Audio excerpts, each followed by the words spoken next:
Halo, assalamualaikum warahmatullahi wabarakatuh. Bagaimana kabar semuanya? Semoga sehat selalu ya.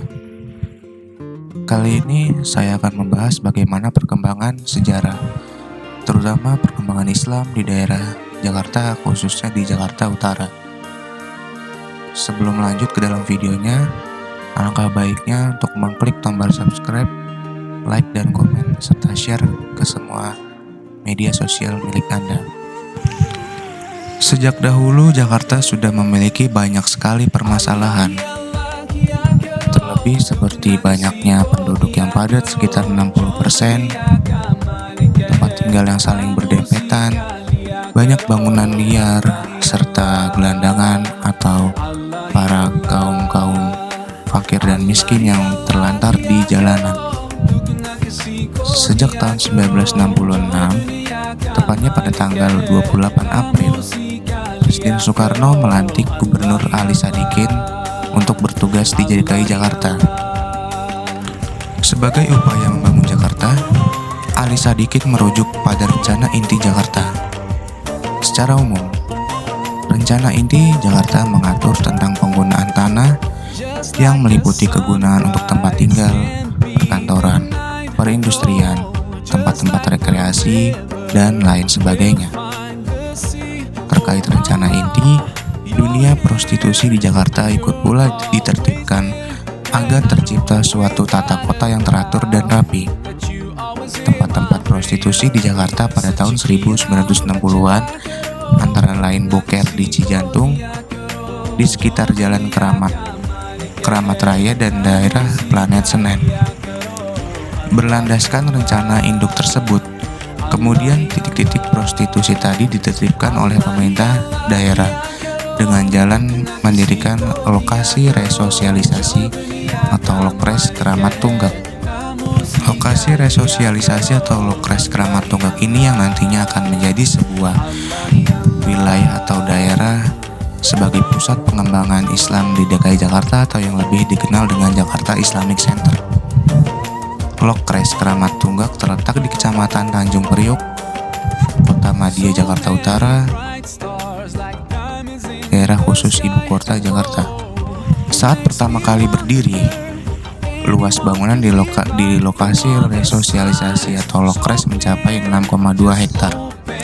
Sementara luas tanah yang disiapkan untuk resosialisasi Lokres mencapai 20 hektar. Luas bangunan awal masih sangat mungkin bertambah seiring razia yang dilakukan petugas terhadap para pelacur di luar Keramat Tunggak.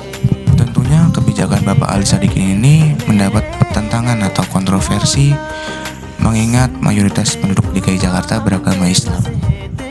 Ali Sadikin sendiri pun beragama Islam. Dan tentunya dalam ajaran Islam, melakukan hubungan badan, apalagi bukan dengan pasangan yang sah terikat dengan pernikahan, adalah dilarang. Apalagi di lokasi resosialisasi atau Lokres dan dilegalkan. Tidak hanya agama Islam, agama lain pun melarang tindakan seperti di atas.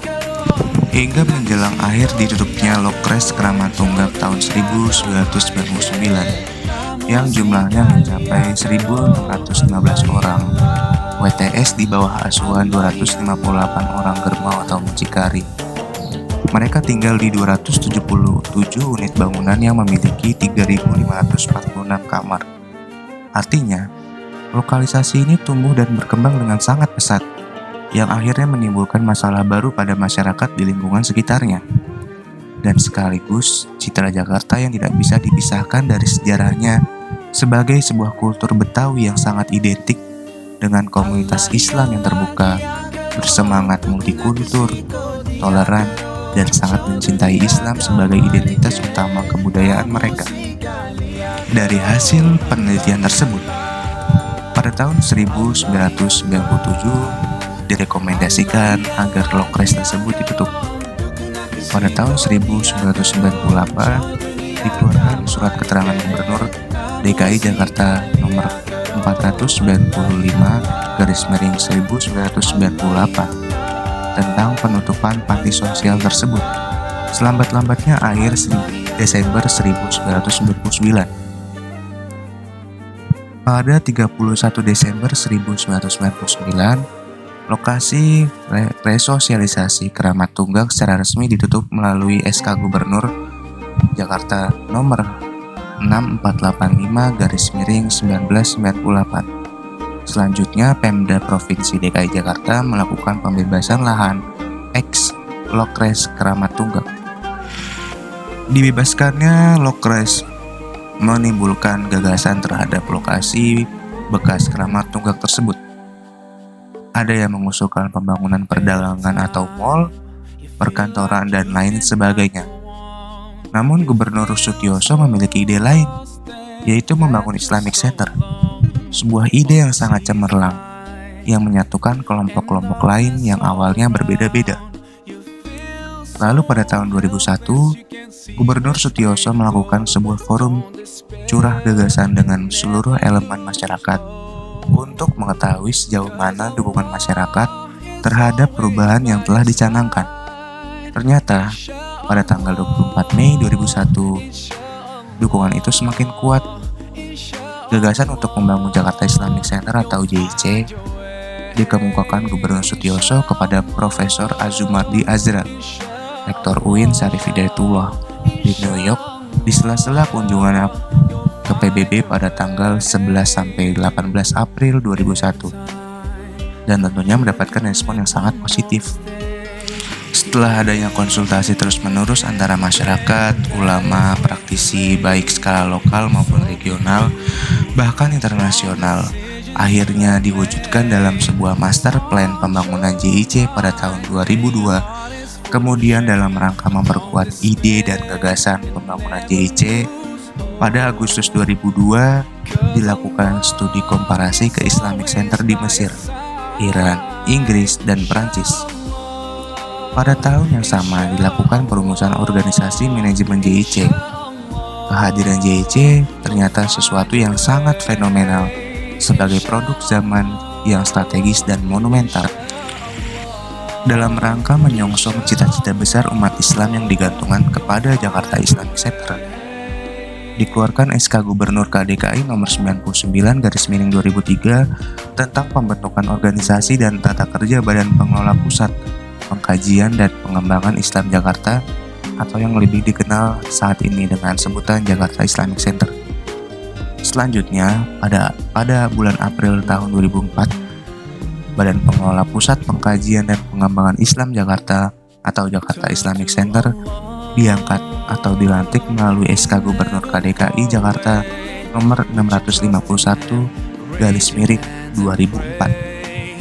Untuk selanjutnya, tentunya harapan kehadiran JIC atau Jakarta Islamic Center tidak hanya sebagai merubah sejarah hitam menjadi putih atau dalam bahasa Arabnya Minazulumati ila nur, atau hanya sebuah masjid saja, melainkan lebih dari itu, JIC diharapkan menjadi salah satu simpul pusat peradaban Islam Indonesia dan Asia Tenggara yang menjadi simbol kebangkitan Islam di Asia dan dunia, khususnya pada masyarakat DKI Jakarta. Sekian video yang dapat saya sampaikan. Mudah-mudahan informasi yang dapat saya sampaikan membantu membuka cakrawala wawasan pengetahuan Anda. Jangan lupa untuk klik tombol like, komen, serta subscribe, dan share ke seluruh media sosial milik Anda. Sampai jumpa di lain kesempatan berikutnya. Wassalamualaikum warahmatullahi wabarakatuh.